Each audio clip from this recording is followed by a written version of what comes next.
ಈ ಗಿಡಕ್ಕೆ first spray multiplier spray ಮಾಡಿದ್ವಿ ನೀಮಲ್ ಜೊತೆಯಲ್ಲಿ. ಎರಡನೇ ಟೈಮು ಮತ್ತೆ ಗ್ರೋಚ್ 98 ಪೀಜನ್ ಸ್ಪ್ರೇ ಮಾಡಿದ್ವಿ ನೀಮಲ್ ಜೊತೆಯಲ್ಲಿ.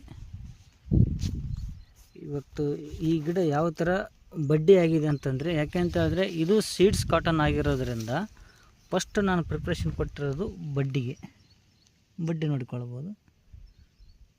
ಯಾಕೆಂದರೆ ಇದು ಸೈಡ್ ಬ್ರಾಂಚಸ್ಗೆ ಏಳಿ ಮಾಡಿಸಿರೋಂಥ ಗಿಡ ಆಗಿರೋದ್ರಿಂದ ವೇಟ್ ತಡ್ಕೊಳ್ಬೇಕು, ಕಾಯಿ ಸೆಟ್ಟಾಗಲಿಕ್ಕೆ ಇನ್ನೂ ಟೈಮ್ ಇದೆ.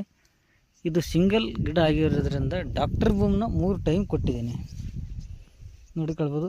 ಇದು ಸಿಂಗಲ್ ಗಿಡ ಮತ್ತು ಇದನ್ನು ಸಿಂಗಲ್ ಗಿಡನೇ ನೋಡಿಕೊಳ್ಬೋದು ಯಾವ ಥರ ಸೈಡ್ ಬ್ರಾಂಚ್ ಆಗಿದೆ. ಒಂದು ಸಲ ಬೂಸ್ಟ್ರ್ ಕೊಟ್ಟಿದ್ದೀನಿ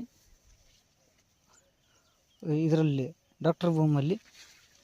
ಎಕರೆಗೆ 2 ಚೀಲ ಕೊಟ್ಟಿದ್ದೀನಿ.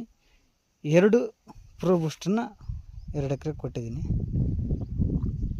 ಮತ್ತು 2 ಬ್ಯಾಗು ಪೊಟ್ಯಾಶ್ ಕೊಟ್ಟಿದ್ದೀನಿ. ಫಸ್ಟ್ ಟೈಮಲ್ಲೇ ಪೊಟ್ಯಾಶ್ ಡಾಕ್ಟರ್ ಬೂಮು ಪ್ರೋ ಬೂಸ್ಟ್ರ್ ಕೊಟ್ಟು ಮಿಕ್ಸ್ ಮಾಡಿ ಕೊಟ್ಟಿರತಕ್ಕಂಥದ್ದು ನೋಡ್ಕೊಳ್ಬೋದು.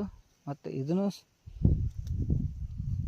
ಸಿಂಗಲ್ ಗಿಡ, ಇದನ್ನು ಸಿಂಗಲ್ ಗಿಡ. ಅಂದರೆ ಸಖತ್ತಾಗಿ ಸೈಡ್ ಬ್ರಾಂಚಸ್ಗಳು ಬಂದಿದೆ. ಇದು ಸೀಡ್ಸ್ ಕಾಟನ್ ಆಗಿರೋದ್ರಿಂದ ನೋಡಿಕೊಳ್ಬೋದು.